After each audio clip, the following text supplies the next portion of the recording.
Papa. Black sheep have you full. Yes, sir. Yes, sir. 3 fulls. These 3 bags full, but you know. Anyways, welcome back to 90th Minute Podcast, weekly podcast here on the 90th Minute. Yay! What's up? YouTube, Spotify, Apple, anywhere else where you are listening and or watching. Welcome. Thank you very much for joining us. We go Wazinho and Lucas. Yo. And I am Liam. Big week of football, the life that we have been living, lots of stuff to talk about. I think we should get something really quickly happening. Yes. Manchester United, tire fire, Harry Maguire. Well, Just in a word. What happened? What? It's a concept. In one word, just give me really simply. Harry Maguire, stay or go. I mean, I like to see That's him not go. one word. Go? Okay, thank you very much. What Anyways, triggered this? well, I mean, quite frankly, What happened? there was the talks of the dressing room is split between That Harry was Maguire false. and Ronaldo. That- So he you ca- say it's false? He came out and said, Of course he's gonna say that. "No, If he goes like, yeah, you know, I hate Cristiano, I hate being here. Ralph Rangnick, he's a German fraud. No, he's gonna definitely 100% say no. That doesn't happen. Marcus Rashford goes, no, we are the big loving family. Everyone, kumbaya. Well, no, that's not how it is. That dressing room is a mess. I wasn't even going to talk about Manchester United as my first topic. I just wanted to get your one-word reaction on this. I'm sure you're inside the dressing room. Listen, inside the dressing room, I can tell you what's going on. Harry Maguire goes, guys, I'm captain. Get behind me. I'm captain. And Cristiano Ronaldo goes, mate, you are absolute trash. Listen to me and Rafael Varane and Paul Pogba, players that actually won some stuff in their careers, and shut the fuck up. That's what happens. No, you're good. You read me what? yeah." So this is what Harry Maguire said on Twitter, according to the reports. Is That it are Harry coming out. Maguire? Yes, this is his Twitter. That's like asking a child. and Marcus, Did you kick the kid? No, I didn't. Marcus kick Rashford him. did the same thing earlier. They're going at the journalists Look. as they should. Read the thing. Well, Bullshit. So he says, this is what Harry Maguire said. I've seen a lot of reports about this club that aren't true, and this is another. Not going to start posting about everything that is written, but I need to make this one clear. We're united and focused on Sunday. Enjoy your day, everyone. Harry Maguire talking about, from David McDonald, about Ronaldo Maguire embroiled in some power struggle, some bullshit. I think if someone's saying crap about you and you think that's not true, you're going to come out and say, all false. 100%. But if someone also is bringing light to something that you're somewhat embarrassed about, and you don't want to get out there because it would ruin your image and would ruin your accountability with the fans, you're also going to deny it and refuse to believe in it. I think it's kind of pointless to debate whether it is or it isn't happening. But look at how United have been all year. There's clearly issues. Oh, but yeah. Like on the field, there's definite issues in performance-wise, but I think also in just there's just so many off-field problems this season. We're not even going to talk about the big one, but there's been so many debates and arguments, and it just seems like the team's just fractured. I mean, obviously there's something wrong with the team, but I'm sure there's a lot of cases of that is overblown to some extent. There probably is. And also, it's just literally the team is literally built so poorly that, Yeah. I mean, really, they had the names that got people excited. They're like, oh wow, Ronaldo. And we have we have European Championship finalists with Maguire, Luke Shaw. Yeah. Are they gonna continue and build up another great season? There's a lot of excitement, but realistically, the side didn't improve a weakness, or at least a main weakness. Well, what was the main weakness? Midfield. Sorry, can I just play this video over the mic as well? Did you see the clip of Cristiano Jr.? Yeah. Say yeah. 100% Some kid asking him. Yeah. I'll play the video here. Having a good time. He cut out there, but yes, That was ESPN FC. They kind of censored. bleeped it. They said the guy goes, Cristiano Jr. Are you having a good time? Yeah. Is United shit? Yeah. So does he understand what he's saying? I Maybe assume not. the kid probably knows English, but like I don't know. I feel like he kind of just got baited into Yeah, that. a I kind of little feel bit. bad for him. But I don't want to talk about Manchester United too much because really you have not been involved in this week's football that much. We can move in. Defeated Brighton. Lewis Dunk got sent off. I had trouble keeping an eye on that game because There's PSG Champo. and Let's talk fucking about Real Madrid Champo, are happening baby. at the same time. Yes, Real Madrid versus PSG. Yeah. We build it as Mbappe's debut for Real Madrid, basically, and he did not disappoint. Mbappe does score the goal for PSG to go 1-0 up in that leg, right at the very end of that game to secure the victory. Pessi missed his penal. So, washed up, just as, Manchester United was playing at the same time, and Ronaldo goes, so, Yeah, that was because we were talking in the chat. Messi missed a penalty, and then Brett was going crazy about Ronaldo, saying he's greater, and I'm like, Ronaldo, it's not like he hasn't scored a lot of goals recently, and then he just scores. Yeah, it's actually a good finish by Ronaldo, but realistically, PSG versus Real Madrid, clash of absolute European titans. Although, to be fair, this is not the first time Mbappe's played Real Madrid. It is not. But this feels more of like a debut because of all the the headlines. And we will talk a lot about Mbappe because he is dominating headlines this week of football and everything. But the match itself, I thought was a very enjoyable match. I thought PSG was much better. I thought PSG dominated possession, chances created. Danny Carvajal looked not like Danny Carvajal. His defending was all over the shop. Mbappe was tearing him a new one time and time again. Carvajal hasn't really been this. No, he's had some injuries. I mean, he hasn't really been exactly the perfect defender in years. You know what's crazy about Mbappe is that with Mbappe at the Euros, France got knocked out when he missed a penalty, right? Penalty, and everyone was saying he's overrated. He's not worth the hype. And now, fast forward a couple months, and people are saying he's the best player in the world now. I don't know if you saw the tweet that I made after that game on the 90th minute Twitter account. I said, let me read that Joe tweet because I thought it was pretty funny. It didn't get any likes, so I was hurt. I thought it was. If you haven't followed the Twitter, please do, or don't. No, do it, or I'll find you. If this thing was to load, my goodness me. Okay, here we go. The 90th minute. I tweeted it out. I said, in all capitals, with a gif of Mbappe, I said, there's only one GOAT in Paris. It ain't Pessi or that Sonny in it. Nah, it's Mbappe. Quit the tomfoolery and just admit it. And you wonder why the British hate you. I don't think they hate you, but they might despise you a little bit. Sonny in it. Nah. Yeah. Listen, Mbappe is the true GOAT of PSG. The man has all the ability. He's younger.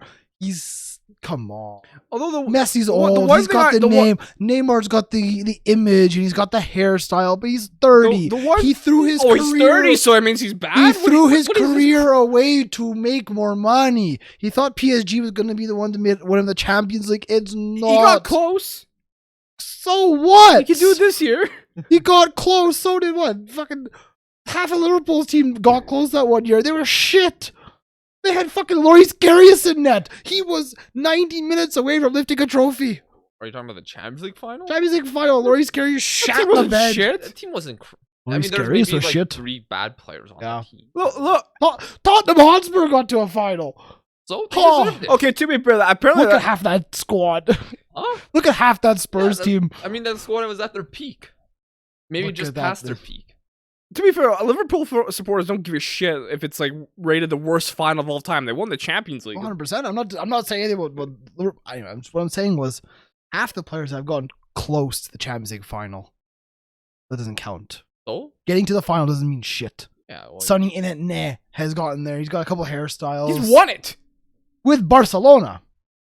And then he walked away because he wanted to be a superstar and have the headlines and have everything about him. They probably wouldn't have been able to afford him anyways in the future. Well, Barcelona would have had to sold him on Qatar. But the one thing I will disagree with some people, though, is that people are saying, like, Mbappe, without Mbappe, PSG is nothing. Like, he carries the team. No. I mean, they have a lot of quality in the squad all around. I talked about this, I think, on the stream I did for the Europa League. I said, if you look on paper, Mbappe moving to Real Madrid, I actually think PSG is a better squad. I think PSG is a better squad and maybe actually a better chance of him to win the Champions League. But I think Real Madrid is the prestige a bit more. Real Madrid is the Los one. Blancos. It has the history. And I mean, you grow up wanting to play for Real Madrid, maybe not growing up, especially our generation, not wanting to play for PSG. I mean, if you are a 10-year-old today, yeah, PSG is, oh my God, they're Neymar and Mbappe, everyone. They have Messi now. And they're the super villain, Fiorentino Perez. Very good. That's not- Fiorentino Perez is not at PSG. Well, they're both super villains in my eyes. Who is both? PSG's owner and What's Real wrong with Madrid's the owner. Sheikh, whatever his name is? Al Nassr or Yeah, Yeah, I thought you were they're all talking about pieces of Sergio shit. They're both Ramos. pieces If I'm of honest shit. with you, Sergio Ramos. Like, do you see him sitting in the stands? He didn't know what to do. He was like, "Do I cheer or something? I don't know If what I to was Sergio do." Ramos, I would just want to get on and off my seat and go take another player out, get a red card. Sergio Ramos style. Even though he's injured. It's- I mean, yeah. Mbappe, like, yeah, he is that guy that can bring a difference out of nowhere. Like, not just this game in the Champions League. I remember watching their previous Ligue 1 match. Not the one happening this weekend, obviously, but the one against Rennes, I believe, where he got the last minute winner, where he he could have passed it to Messi at a point there, but he decided to shoot for himself and he scored. And really, he is very confident in himself, and he has the ability. And I think he deserves to be confident. Why do we think Messi has not done well at PSG? Why is he kind of failed? Not failed, but He has failed. you think he's failed at PSG already? imagine you're only halfway through the test, you already failed. No, but you signed Lionel Messi, especially coming off the year that he did. The numbers he's put up over the past few seasons. And quite frankly, you move to a league that gets rated as a poorer league. You're expecting 20 to 30 goals from the guy. I think so, but with a guy like Messi, he was at Barcelona for like 20, 25 years. I imagine transitioning from a much different environment to PSG. The first real transfer of his life, really. Yeah. I mean, yes, moved to Argentina, but really, why did he fail? I think he's unhappy there. I don't think it's the right system. I don't think he wants to be there. I think Lionel Messi wants to be wearing the Barcelona kit. And it's not like it's not like drastically Messi just turned into a crap player. I mean, just last year he was playing fantastic with Barcelona, Argentina. The Copa America was incredible. Like it's not like he just turned into some shy player. Not a shy player right not now. But I mean, I've watched, like, you obviously still see like the quality in him. Like in the Rennes game, he pretty much was the guy behind that goal that was the winner for PSG, and like he had a lot of injuries, of course. Pretty sure he had an injury after the Copa America. Yeah. He had an injury through this season. He got COVID in late December. I'm sure there's been a lot of obstacles for him moving to a new country, adapting to a new place, new teammates, and really through a lot of the season, PSG has had a very difficult time finding a play style that is actually good, because at times either guys like Messi and Mbappe don't track back enough, or Pochettino sometimes sets up the team very oddly, and like I find you funny to say that, but they're like just smashing the league on the season. they are doing. Yeah, I mean, they're who's the main competitor in League One for them this season? There's a lot of teams in transition in League One this year, so it's unfortunately like they're kind of just taking advantage of a good situation. Well, I'll pull up the League on table so we can take it. But no, I mean, you had the fairy tale story of Lille last season, and that fell apart really quickly when money became involved. Well, they lost their goalkeeper, they lost their manager. Yeah. And then you look at teams like Olympic Lyon, Monaco, who have had success in the past. They are damn near mid-table right now. You have Olympique Marseille is second on 46 points, while PSG are on 59. And really, Don't worry, Lyon's on the comeback. And Ndombele, let's go. You could argue the most notable person in Marseille is Steve Mandanda. Yes. No, he's not. They have some alright players. Paye is there. He does still exist. There's Milik there. Check there is there. You know what's funny about Ligue 1 is that there's been a few different winners throughout the league's history in the last 5 years compared to the Bundesliga, where it's just been Bayern since 2012. Ligue 1's had Monaco, Lille win it, and then PSG, of course. And Syria had just Juventus for it's longer period. It's weird. I mean, Bayern have such a stranglehold, and it is money. It is. They have the ability to go out and sign Leroy Sané. They have the ability to sign players like that. And I mean, the thing is, there were opportunities to dethrone Bayern on a couple of occasions, but Dortmund at least on one of them, I'd argue two of them bottled it. But for the first time, Borussia Dortmund, I think, are making a signing that Bayern are letting it slip in Niklas Süle. I remember you being very confused about this on the live stream. I don't get it. Because from what I've read, Niklas Süle wants to stay in Germany. Okay. And he isn't happy at Bayern because he feels he's not really as respected compared to other players there. I can see that. I think there's a point when he was recovering from injury where like some Bayern at a high position, I don't know if it was Hunis or someone else, talked about him negatively or something like that. And I guess he just isn't happy with some people at the club and wants to go to a different environment. If he does want to stay in Germany, it does limit, of course, the opportunities to him, because I think he's a top tier center back. Maybe not your grade A+, but he's a very good center back. He's definitely going to be Dortmund's best center back. Yes, we can talk about Borussia Dortmund center backs because I'm big mad at them. Mats Hummels, wake up. To be fair, that's just kind of how Germans are. They like staying and playing in the Bundesliga. It's very rare you guys could have used him. We can use a lot of fucking players, not just okay. Can he play CDM? No, he can play fucking left back. Pretty well. He can play center back. Get rid of Harry Maguire. Send him to, I don't know. Hull City might need a replacement. He sent him back home. Greg said they would take him with Fulham. Championship side. I mean, he's not that bad. Realistically, with Süle though, like Dortmund, that's actually a good signing for Dortmund. Actually, I mean, they're also apparently interested in Schlotterbeck, who plays for Freiburg, who has been playing very well this season. I think Akanji might be leaving if that happens. And Hummels, of course, still the veteran, still a good guy to have in the club, but yeah, he can't really start every single game. There's certain opponents where he plays and he gets exposed because he's never been a fast center back, but he's not as physically at the top as he was back during his heyday with Dortmund and Bayern. He can read the game, but he just can't. His body can't do what his mind wants to do, kind of thing. And it's unfortunate to see players deteriorate like that, but it is part of the game. It's part of a career. And it's even more difficult in the Bundesliga, where it's a very high pressing league. And I mean, we talk about Bayern Munich and their control at the top of the table. They have had some interesting results recently. They did lose to Bochum. That was a sick game. Then they drew Salzburg in the Champions League. So, maybe there's a couple issues happening at Bayern Munich. We know the quality they have. I mean, there's a few injuries. Manuel Neuer is out for a little bit. Alphonso Davies is still out. I mean, there's no Robert Lewandowski goal-scoring record happening right now. He just seems to have He's still scoring. He's still scoring lots. Yeah. But he's quieted down that tiny bit from last season. I don't think he has been quieted down. I still think there's been a lot of attention drawn onto Lewandowski. Potentially. I'm pretty sure he's still like... Yeah, every time I look at the score sheet, he's on it. 26 goals. How many? 26 goals in 22 Bundesliga matches. Okay, well, I'll shut my mouth then, because... like, what do you want him to do? 2 a game, buddy, 2 a game. But the title's done in Germany.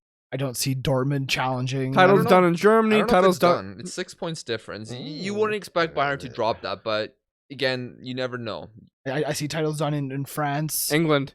Titles done in England. I don't know if it is. I don't know if it is. There's no way Man City's losing the league title. When Pep Guardiola's in this position, he does not lose it. They're not. City sit on 63, Liverpool on 54. Yeah, it's game done. in hand. You have a game in hand. And we still play them. Never know. You never know, but I guess, but it's very difficult against Manchester City. Not just Manchester City. Pep Guardiola. You could lose. Let's say you lose Fabinho and Matip. So then Konate comes in. Okay, center back pairing with Konate and Van Dijk. Fine. You also have Joe Gomez. Midfield, you got a couple replacements there. You have Chamberlain, this and that to fill in there. But City, they lose Phil Foden. They have a list of players that can replace him. It's wild just how deep the squad is. They don't have like the largest squad, but like they have everyone's just top tier. Yeah, and that's really the difficult situation with all of this. Lucas, tomorrow there's hope. Spurs, maybe they can beat City. Or not. By the way, we're recording this on a Friday, so yeah. Antonio Conte's never lost 4 matches in a row. Speaking of Antonio Conte, hey man, I want to say I predicted this. I said Arsenal would finish above Spurs. I saw this TikTok the other day of this dude. He went on a date a Valentine's date with his girlfriend. Yes. And he sees over his girlfriend's shoulder a table with Claudio Ranieri and Antonio Conte. So his girlfriend, they're having Valentine's dinner. He doesn't care about his girlfriend at all. He's just Antonio Conte, Claudio Ranieri. They're two wives. And he's just hanging out. Gets a picture with them and everything. Supposedly they all three of them agreed. Fuck Chelsea. Jesus. But one thing I want to mention about Guardiola, you know, he loves praising his opposition. Sporting, he said first 5 minutes they were so good. He's very annoying. Listen, I understand. You gotta respect your opponents. I think he's just trolling everyone now because he's kind of like understanding the English media and he's just like, I just mess with them. Like he was so when they asked him about when the Manchester City players went out and got drunk and I got caught on camera. He's like, man, they didn't invite me. Yeah, no, it's definitely his way of deflecting attention. He rather than talking about negatives, he'll talk about. He'll turn into a funny kind of a light situation. He knows how to play with the media. He does, and he knows how to protect his players. He knows how to protect his club and protect the image or whatever. But yeah, he knows what he's doing. Does it well. He's a good manager. He's a great manager. I hate him. He's a great manager. Pep Guardiola is the best manager since Sir Alex Ferguson. And I just can't stand the man. Well, I remember reading rumors last week. Apparently, he was willing to re-sign a new contract because he wants to pretty much match Ferguson's legacy. And if he stays in the Premier League for like another 5 years, don't worry. But realistic, where could you see him going? I don't know. Well, he might, he return to Barca. He could replace Ten Hag at Ajax, right? I have it in my Football Manager. I could see Pep. What? Well, to be fair, I was playing that Football Manager save, and then I left, and Pep Guardiola replaced me. At Ajax? Yeah. Oh, GK. Well, I won the Champions League with Ajax. So. I hope Ten Hag goes to United, by the way. Talk about very quickly because I experienced just today. I experienced something on FIFA Career Mode that I have no. I'll just get into it. So. When FIFA first came out, I started a career mode in the SPFL with Livingston. Because Livingston had the smallest transfer budget of all the clubs. I said, I want to make a real challenge. My goal is to win the SPFL, dethrone Celtic and Rangers, get into the European competitions, and see what I can do. I'm in Season 3 right now. I haven't won anything yet. I've won the Scottish Cup in Season 2, but I did an absolute brilliant job, let me say, of overturning the squad, making profit, buying a bunch of young players, turning them into high overalls, selling a few on. I try to keep it realistic. If they are above 75 or so, I'd sell them on to bigger clubs because you're playing for Livingston, the SPFL. Anyways, I did everything kind of like realistic and did it right. Season 3, I'm in a title race. Me and Rangers. It's come down to the final match day. We play Rangers. I am 2 points above Rangers, so if I get a draw or a win, I secure the title. If Rangers beat me, they win the title. Starts off poorly.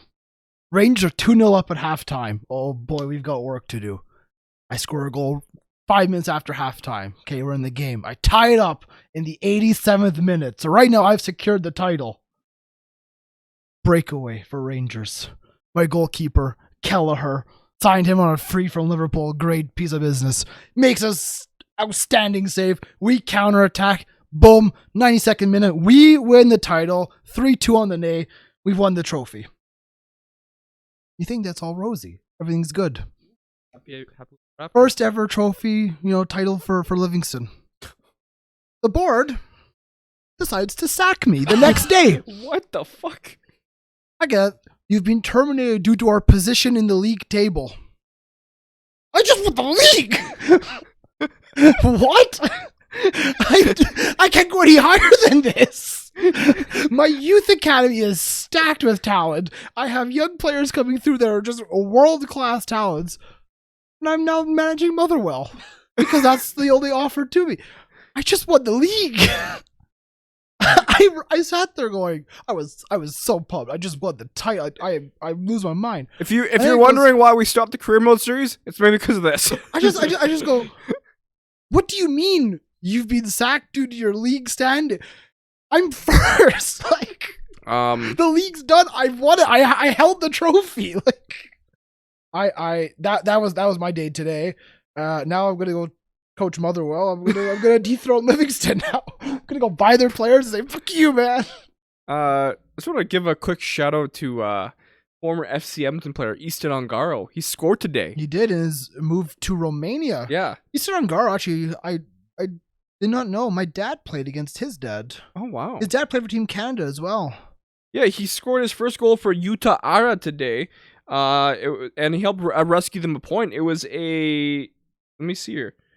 He scored a first goal in Ara to rescue pot on the bench. Draw his lovely left foot footage. Yeah, it was a stoppage time equalizer. There you go. So I read big about things. that. I read about the team that he did go to. They are, I believe, they're just above the relegation spot in Romania.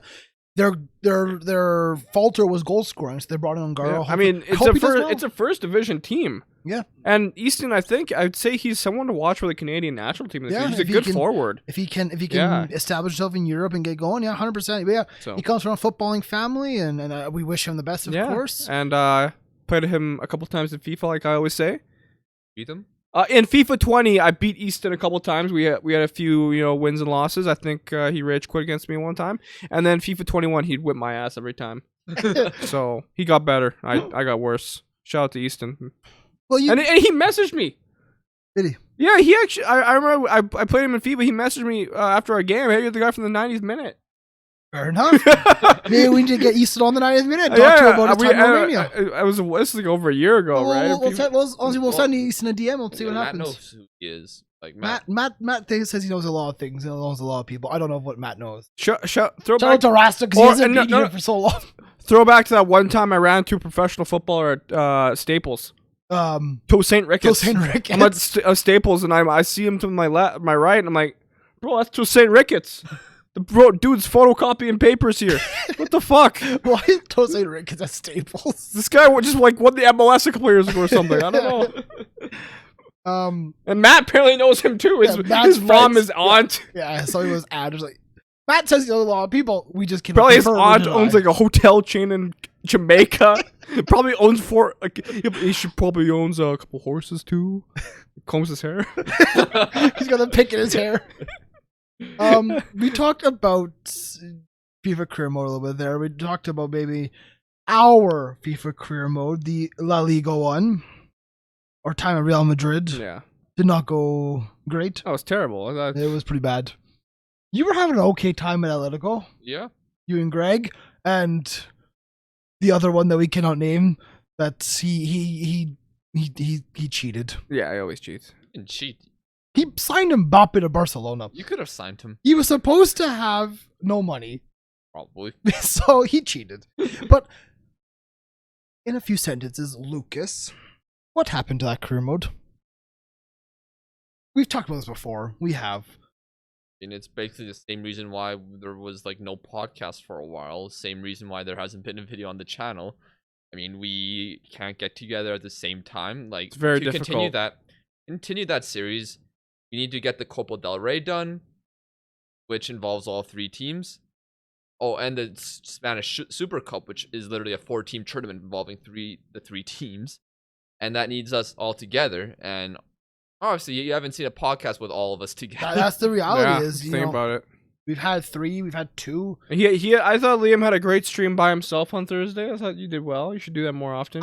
Whenever you have time, I'm gonna try, and I think that's something the 90th minute is gonna maybe try as well. Just different people doing their thing, and if we can get together, do the TikToks, you can do the streams. If we get together as a group, great. If we can get together as 2, okay. If 1, it is what it is. I actually really enjoy doing that stream. I've never done anything like that, not by myself. So I liked being able to figure it all out. I like how my friend Meg rated you. Yeah, she's like, you're the only one here. Yeah, I was okay though. I enjoyed it. I enjoyed hanging out, talking to people again. Make sure you are following us on Twitch. That's where we do our live streams. So what are you laughing at? Love the plugin.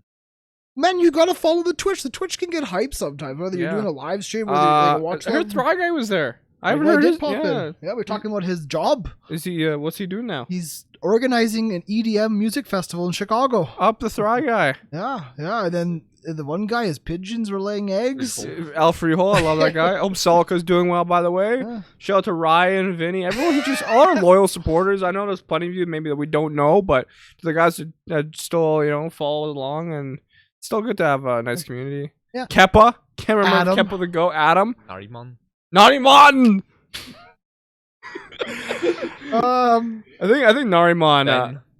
there's a lot. There's a lot of guys that are always in the chat. We always appreciate you guys, and they're always the guys I see liking the Instagram posts. I finally getting got involved in the Twitter. somehow access to our Instagram account because let me see how many Instagram accounts I run right now. I'm currently logged into 1, 2, 3, 4, 5, 6, 7, like 8 Instagram accounts. problem. They're all- Serious problem, they're all sir. A lot of Stan accounts. Oh.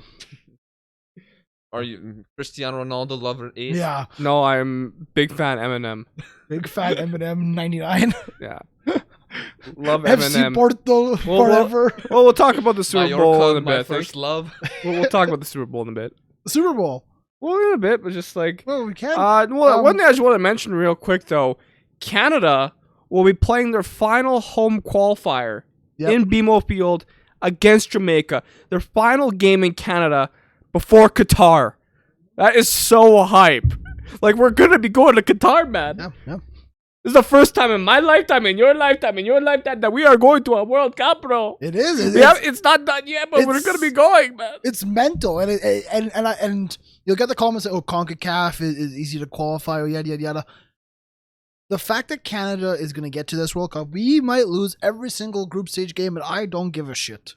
It's a step in such a huge direction for the Canadian men's national team and the entire program system that not only are we on top of qualifying CONCACAF, but we're actually going to qualify for a major tournament and deserve to qualify for that major tournament. You know, you can say, oh, if you get in by a fluky goal or drop points by someone else here or there, whatever.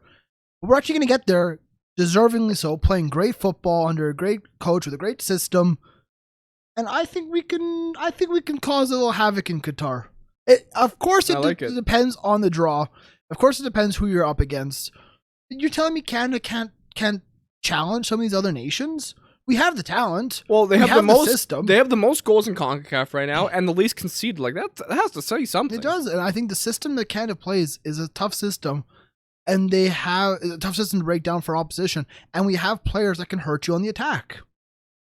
Canada can upset. Undefeated as well. They drew Mexico, they drew US on their turf, and then they came to our turf and we beat them. Yeah. And sure, the conditions may have not been in the Mexicans' favor. Well, guess what? We went to Azteca. The conditions are not really in our favor with the heat and the atmosphere, altitude. Like, no matter where you play in CONCACAF, it's not going to be easy. No. We talked about the first two Champions League games, PSG and the Man City victories. You beat Inter Milan. Yeah. Liverpool 2-0 over Milan in the San Siro. Yeah, it was a tough game. I would say Inter did play pretty well, but I think it just unfortunately for Serie A just shows like kind of like there is a separation between the two leagues because the financials aren't the same. Like Inter had to sell Lukaku and Hakimi in the summer, lost Antonio Conte, and while they're still doing very well in Serie A, those are still big misses. And yeah, but Liverpool, I thought they played pretty well. Obviously wasn't a perfect performance. I think Trent allowed a lot of players behind him a bit too easily. There's one point where he wasn't really tracking back, and Inter ended up Çalhanoğlu hit the crossbar. It's actually a great effort from Çalhanoğlu. I watched that happen. I was like, oh my god, that got close. But yeah, I think did a good job. Inter, some players had poor performances defensively. Bastoni, I would say. Well, Vidal was good. Vidal was okay. But Liverpool made the right subs at the right time as well, and worked out. I think that's the biggest difference. Is Liverpool has a really, really talented bench that they can rely upon when they need to get a victory. When everyone's healthy, like everyone's starting to get healthy, so like the midfield depth is really good for Liverpool right now. I mean, Jota was subbed off at halftime. I don't know if there's an injury problem there or not. Hopefully, Luis Diaz though. He's been good so far. Yeah, he just provides something different. He's a very unique type of player. I really like it. Needs to get a left foot. Well, he seems like a player that would be left-footed, right? Well, the thing is, I forget what game it was. I want to say it was the second game for Liverpool. He had a chance where he beat his man on the left. He cut outside. He was playing as a left winger. Cuts outside, beats his man. Then he has to try and get back onto his right foot to have a shot on goal. Whereas you look at Salah or Mane, it's instinctual just to hit it with whatever is your strongest foot. But maybe that's something that Klopp and Liverpool can work on. You know, he's still very young as a footballer. Salah doesn't score too many goals with his right foot. But I don't think he thinks about it too much. That's the opportunity. And Salah is all like Luis Diaz is pretty much the age when Salah came to Liverpool. He might be maybe a year or two younger than. So Diaz only 23. Diaz is like 24. Was Salah only 24? I thought he was older than that. I mean, he came to Liverpool 5 years ago. Yeah, I guess it has been 5 years. 2017, I believe. Yeah, maybe it has been. That's crazy. It goes so quick. We're old people now. Lucas, I'll be honest, you're very right about Jadon Sancho. He's playing very well for United, though. He's been a nice bright spot recently for us. In the pile of shit, he's been a diamond. I'm not surprised. He's got ample game time now because who's the competition?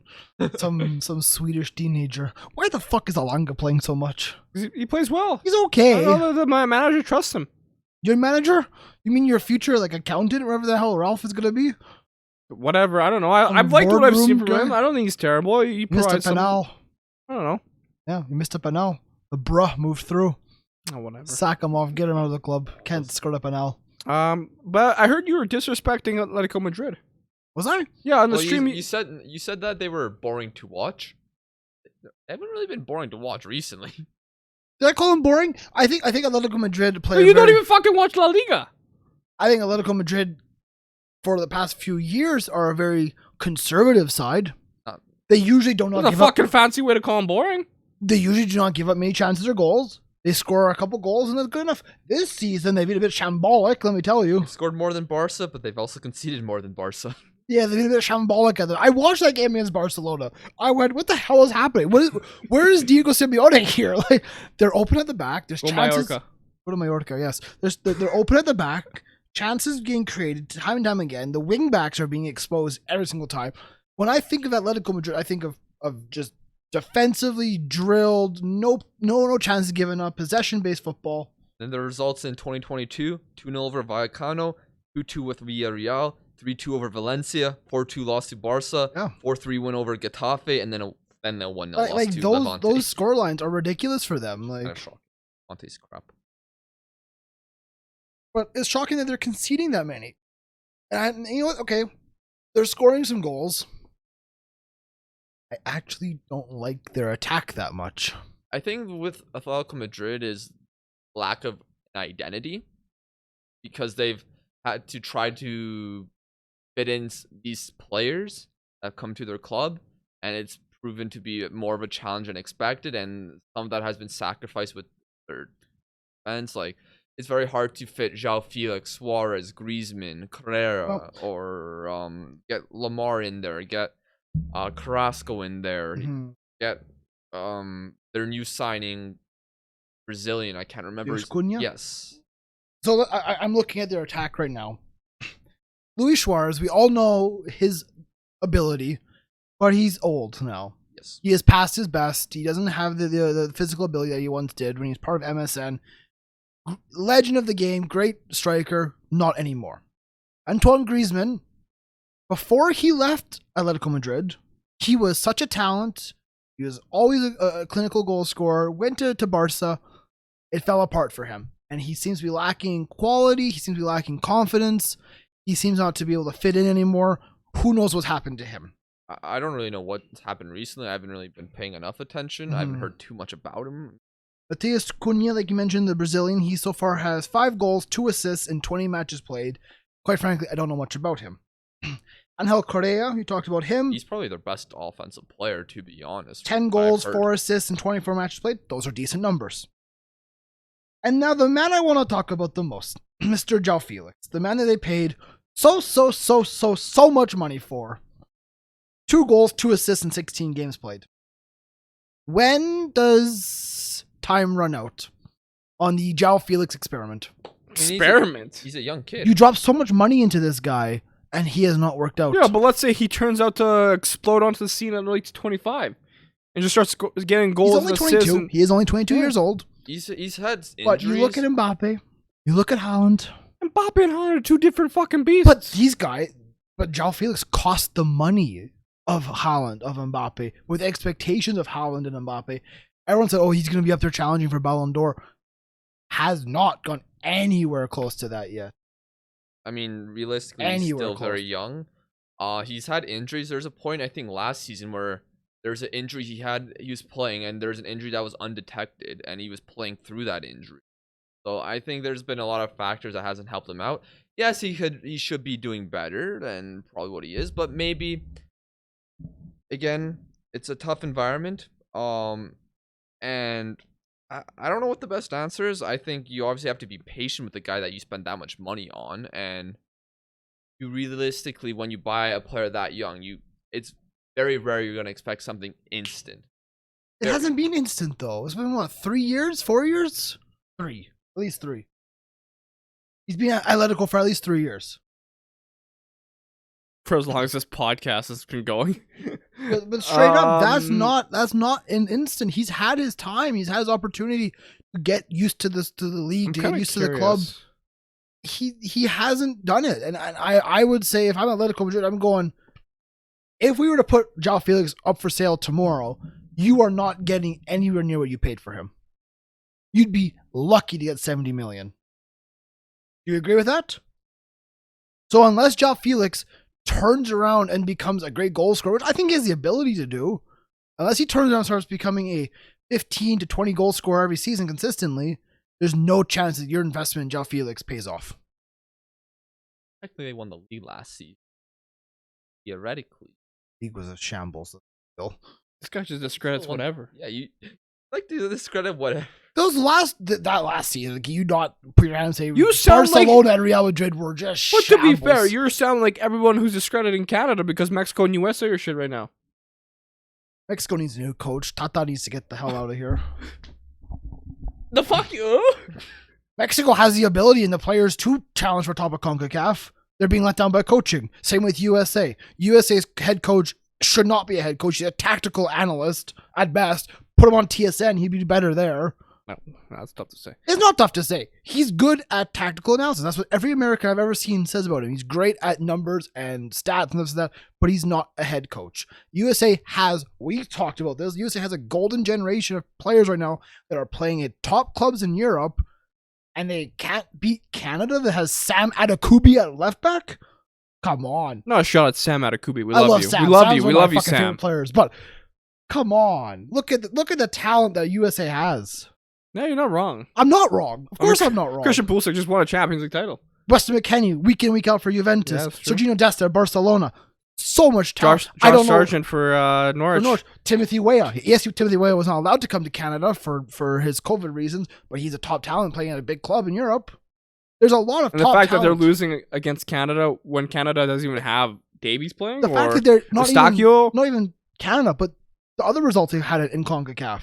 USA and Mexico are being let down by system and coaching, which is what Canada was let down for years. Well, the US, they won the Mickey Mouse Trophy in CONCACAF and thought they were on top of the world. They're the best team in our region, and look where they're now. They should be the best team in and North America. Yes, it's a Mickey Mouse Trophy. Suck it. Huh. What? Playing the Gold Cup of Mickey. No, not the Gold Cup. The other shit trophy. Oh, the Which Nations League. The Nations League. That's the Mickey Mouse Trophy. The Gold Cup has respect to you were it. disrespecting the Gold I Cup. thought he was too. I can't disrespect the Gold Cup because Craig Forrest lifted it for Canada back in 2000. Shout out Craig Forrest. I was listening to him on the way here. Yeah, Funny prime Craig podcast. Forrest has had some stories, man. I don't know what happened to Craig Forrest's mic, but he's just cutting it out the entire time. I was like, Shout out That's Craig like Forrest. our podcast. No, Or our my podcast. mic. Let me, if I can pull up the men's national. I want to go over their squad because it. I mean, we've known their squad. We don't need to Look go at their over it goal. again. Okay, We're good. We're good. America is done. Let's talk about quickly. It has such a War in Ukraine. No, I'm just kidding. No, Jesus Christ, Scotland Lucas. play Ukraine. I don't know how that's gonna work. Poland played Russia Listen, in 1 month. Look, we're not going to get political here. We're not going to talk about the political. situation. We're not getting political. We're on just world news. quite frankly, the next month or so is gonna be just wild. I don't know what's gonna happen. You can talk about football, like why Yeah. Poland and Scotland playing those nations, but what the hell's gonna happen? I don't know. I mean, unfortunately, there's a chance we'll see games not be played in a month because of war in Europe. Who knows? Not. Hopefully not. And of course, we haven't seen anything like this since World War II. Well, I mean, this is probably more comparable to like Or a Serbian, like the Soviet, yeah. U.S. Arms race or whatever it was. Yeah. Back in World War days or whatever. Name's old enough to know. Am I the old? He's older than I am. Am I the old man of the 90th minute? Yeah, you know us for this with the top hat smoking a pipe. Peaky Blinders. Peaky fucking blinders. So yeah. I mean, in Europe is what Europe is. The thing with Poland and Russia is because they already have like political tension, right? They're very. It's not a good history between those two on the political landscape. So to see if that match gets played, that'll be interesting to see. We talked a little about Champions League. Some interesting results in Europa League. Rangers. Yeah, you sent me a video. What did you say about Celtic? Well, in the Conference League? Yeah. We lost 3-1 to Bodo Glimt. Yeah, how do you feel about that? I went into that match with a lot of expectations, a lot of confidence. I think a lot of people forgot that Bodo Glimt scored 7 goals past Roma this season. Bodo Glimt have had actually a very good European campaign. They were in an unlucky group with Roma and a couple other big sides in the Europa League, so they dropped down to the Conference League. But no, they started from the Conference League. Roma was. Sorry, yeah, you're right. No, but Roma was they were in a tough group though. Bullshit. They beat Roma convincingly. Anyone could beat Roma and they nowadays. were a very, very good. Who was Roma? They were a very good club Jose against Mourinho. Celtic. I mean, they were well drilled. Their defensive was solid. I like how you guys scored a goal and then they immediately come back. I was happy and then I was. I loved your reaction to Rangers winning. 4-2 Rangers over Dortmund. I mean, that's true. Actually, that's huge. It's a massive Haaland result. wasn't playing. Yeah, but you still expect Dortmund to have the quality to beat Rangers, and I don't know what it is. Rangers seem to just do so well in European competition, and Celtic are crap. I don't understand. You guys lost your magic ever since you got those lights. No, because we had the magic. We beat Rangers 3-0. We were incredible. That's a different night, though. We were incredible on that night. A different night. What's wrong with Ange?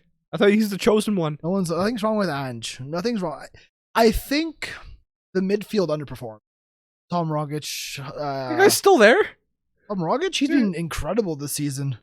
He's been great. But it was Rogic, McGregor, and O'Reilly starting midfield, and I thought that would be a good creative midfield for our creative players in attack, like Jota, Abada, and Maeda started up front. But there was no defending in the midfield. I was like, they just were exposed time and time again. Carter Vickers and Starfelt were center back pairing. I'm still not sold on them. They're very good. They're good enough for Scotland 100%. I don't know about Europe though. It's only halftime in the tie. We can still overturn it. Celtic have never lost a game in the Arctic Circle. Oh, wow. We are going to the Arctic Circle. Will we overturn it? I doubt it, if I'm completely honest. Copenhagen's technically not in the Arctic Circle. No, I don't think so. I don't know what the Arctic Circle is technically. Further north. But that match kind of reminded me of Copenhagen Celtic. It 100% it did. You walk into that game with expectations and confidence. Oh, we can beat this side. They've sold some of their best players. Bodo Glimt did not play for 2.5 months. They haven't played a game in 2.5 months. And we walked in and go, yeah, we got this. We're at home. Yeah, let's put 3 past them. And we were just defeated comfortably. I think Greg Taylor's going to be dropped for quite some time. He was torn apart at left back. I was caught off guard. Well, we will never live that again. Unless there's a Super League and Celtic get a fuck ton of money and are invited. You never know, but I hope so. That'd be sick. I hope we can overturn that second leg. I have doubts. I have a lot of nerves going into it, but you know what? I am looking forward to watching it unfold and just score a goal in the first 15 minutes, give me some energy, and we'll see what happens. Go LA Rams. I'm pretty sure I'll be live for that one. Go LA Rams. The game, Super Bowl. Super Bowl. Let's talk about it. halftime. I know you want to talk about halftime. Yeah, show. that's not. I'll really quickly. The game itself, I thought it was a good game. It was a defensive game, but it was a good defensive game. I don't watch NFL that much anymore, but I watched this game pretty much. And I loved everything about it. Except, I mean, I didn't give a shit for the game really, but the beginning was great. The anthem, the Rock. I didn't get to see any of them. I started watching the game right after. It was the most show. like LA, California, Hollywood thing to happen. Was it? Yeah. You had the Rock at the start, hyping it up. It was like WWE. I wish he said that. And yeah, I'll have to find that. The commercials I didn't think were terrible. Sopranos. There's a lot of bad ones. Yeah, but the Sopranos one is what really got me because I was just on my phone and all of a sudden I hear the Sopranos theme playing. I'm like, what the fuck's going on? And when I watch it, and when I clued in of who was driving the truck, I was like, oh my god. Sopranos like reboot that's gonna answer the question of what happened in the final episode. Perfect. It's a fucking Chevy commercial. Like, I'm sitting there going, it's the daughter, so therefore that means she survived. Exactly. Tony Soprano's dead. The kids are not dead. This answers questions. No, it doesn't. Just here, buy our electric Silverado. Fuck you, and Chevy. I thought because the Sopranos prequel movie came out recently. Apparently that was shit. I heard it wasn't great, but there was hype about it, but. There was a small Game of Thrones trailer for the new show Fire and Blood coming out. The other I saw that one. The other Chevy commercial with Dr. Evil in there. Oh yeah, that was funny. Yeah. I like that one. There's the new Lord of the Rings TV show on Prime is coming out. I'm not going to get into that. I'm already kind of disappointed by that.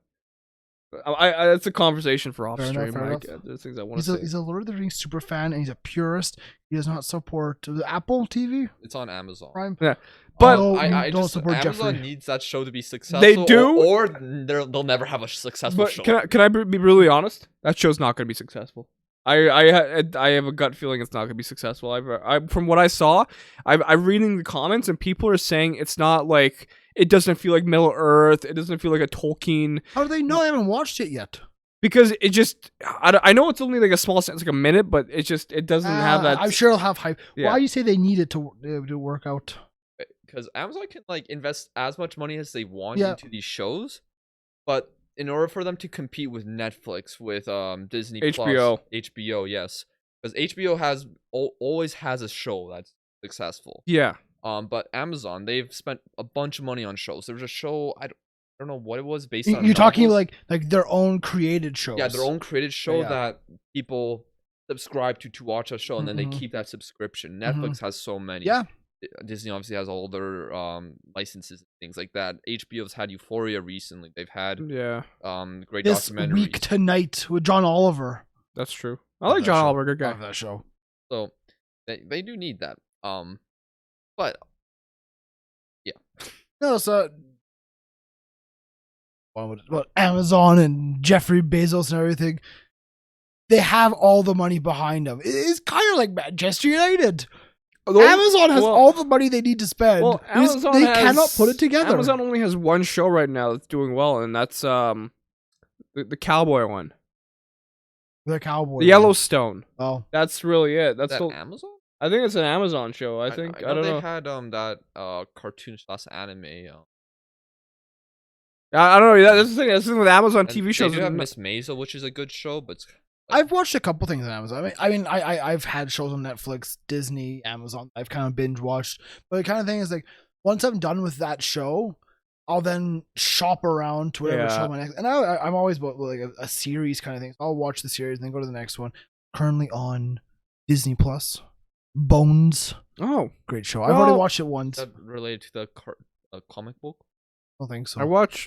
Well, the recent show I finished was the Book of Boba Fett. That was good. Bone was a comic book I read. Oh, I know. I read that too. I read that all of it. But no, the Book of Boba Fett was actually not bad. Disney has all like the Star Wars and they got stuff. the Obi-Wan show coming out in May. Do you want to talk about Marvel? Why? Well, because all the I need to watch Spider-Man.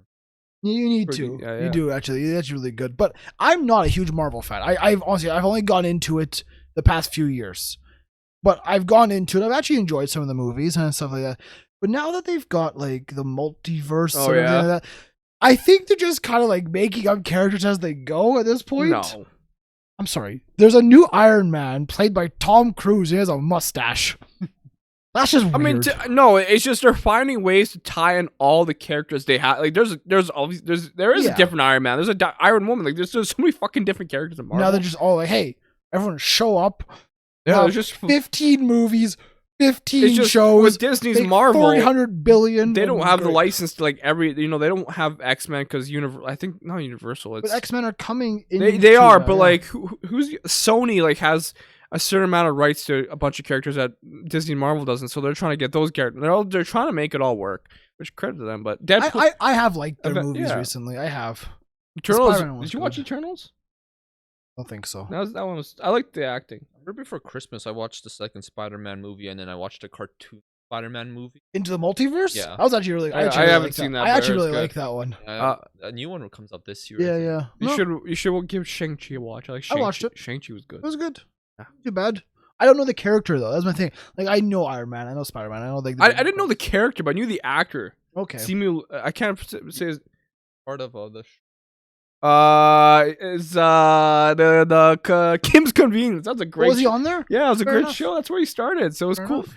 So it's interesting to see how that guy went from being the star in a Marvel movie and the dad, Opa, he's a star pilot in Star Wars. Oh, okay. Just a random cameo. Well, fair enough. Those guys are getting the bigger gigs. But quickly, the Super Bowl halftime show. Yes, I guess it was we should talk about that. Arguably the best halftime show for me. Depends who you ask though. I know some people saying Prince is up there as best. Michael Jackson. The way I looked at it, I think I like all those artists and I like the songs that they have. Yeah. I thought the halftime show itself was a bit of a letdown. I expected more. I expected more energy. I expected a bit more like movement. I thought it was all good. Like I thought it was fantastic. The music. But I think they were just confined to like a little square though. Yeah, but I compared it to last theme, though. year. I get the theme though. The theme was fine. What I watched was very enjoyable. Good music, good performers, stuff like that. But I compared to last year with The Weeknd. Is the music better this year? Yes, 100%. More talented I didn't artists. give a shit about The Weeknd. But The Weeknd was moving around. There was lights. Oh, and that's shit. who he is. It was cool. That's who he is. I don't expect Vibes. Snoop Dogg to be doing backflips and shit. Snoop Dogg's crypt walking at the Super Bowl, bro. I loved his outfit more than anything. His all blue jumpsuit. But what I got from Dre and Snoop, I was very happy with. Maybe they could have had Nothing But a G Thing played. I know they played a bit of a snippet of it, transitioning into one song. Eminem, He needed more time. He did. I mean, I know why they played Lose Yourself because I'm pretty sure that's his most played song on Spotify, and you know. So I wish M had like one more song or two more songs because I know Kendrick Lamar had like 2 or 3 songs played. But then again, I think the more of the focus was on the artist from California. Fair enough. And I mean, 50 Cent hanging upside down. That was a great cameo. I was actually thinking like before a couple days before the Super Bowl, I was like, what if 50 Cent should be in this? And he shows up. And then Anderson .Paak is there on the drum. I didn't know who that was. I got torn apart by Brett in the stream. But it was. He's a drummer for the half of what's the band he's in with Bruno Mars? Silk Sonic. I don't fucking care. know. He's But playing for some tiny desk. I don't know what this man was talking about. I was like, all right, Brett. But overall, you didn't like Mary J. Blige. You didn't like her. I won't lie, because I don't really have a connection to her. No, you're not a fan of Mary. I don't really know when she was big. She's been on a ton of songs. That's the thing. I don't think I've really listened to her. Like she's had a great I heard the song, career, like I recognized recognized it a ton. When they first announced the Super Bowl, like they said Mary J. Blige, I'm like I don't really know her. She's featured. So, but yeah, apparently, I mean, obviously she's built a good enough career to be on the fucking Super Bowl. But the question is, do we expect at Oilers Nation they have their own podcast, and I was listening, and they were saying how they're expecting maybe another hip hop act next year. Because this is the first time it's been a full-blown hip hop Super Bowl halftime show. Like, where did people announce where it is? I can't remember, but one of the guys, his name is Wanye, right? His prediction for the Super Bowl next year is BTS. I could see that because BTS has also performed with a lot of American acts. I mean, BTS is huge, and that'd be a great way for the NFL in America to get that Korean audience. Where's that, Lucas? Arizona. Glendale. So I say that because there's no specific Arizona artist. You know what I mean? Yeah. Would you go like country? Let me check Arizona singers. I don't think you'd go like country. Now I was thinking, I could see BTS. Alice That's like Cooper.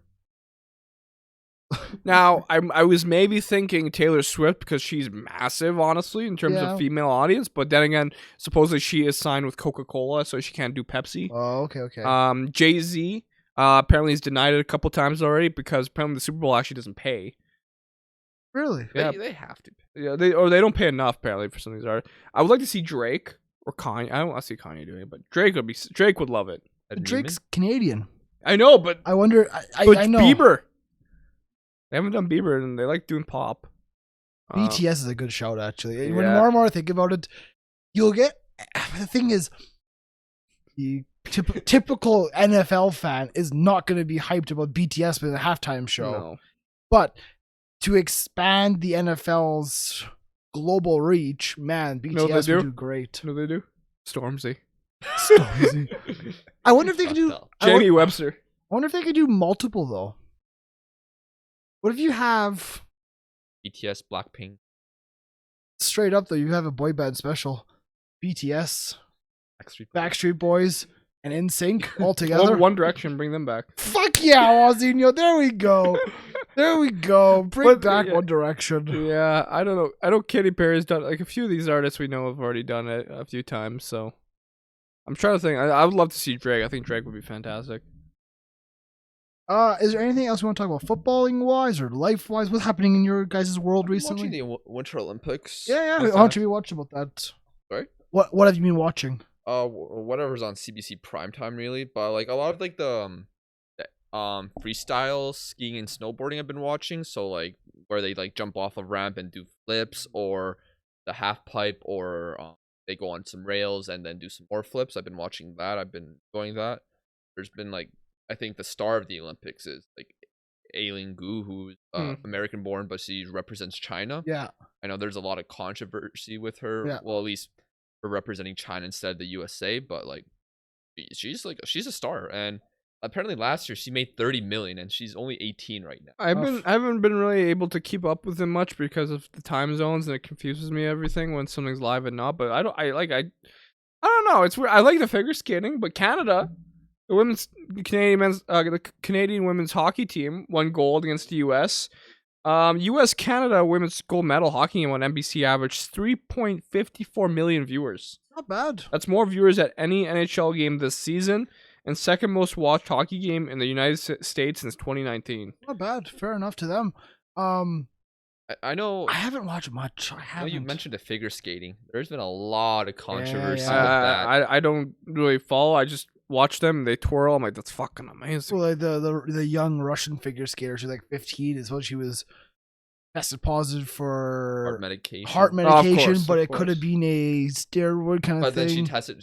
in their sample, there's other heart medications that are technically legal, but then there's one illegal one. Controversy is and massive. The huge I've watched so many videos about that because it's like insane. Like literally, there's child abuse going on with the Russian. Probably, yeah. Because the coach, Aritza or whatever her name is literally what you picture a evil villain. Like I mean Russia as a country are already banned from this Olympics, so they're playing under the Russian Olympic Confederation, right? So but like literally, like she pretty much gets skaters from a young age and trains them constantly, consistency and all about the jumps, which doesn't help the body, and they're developing bodies through puberty and stuff like that, and how they do their tricks, they get injured easily, and they end up. There's been like no Russian skater that's pretty much been successful or even skated after the age of 18. Like the Olympics are just the epitome of high pressure, high stakes kind of thing. I mean, they're only once every 4 years, but it's just to get to that point and to have that one moment where it's perfection. It's just like, oh my goodness. But the 15-year-old, like she was, the IOC wanted to ban her for the rest of the Olympics. Yes, yeah. But then the Court of Arbitration of Sport, they allowed her to compete.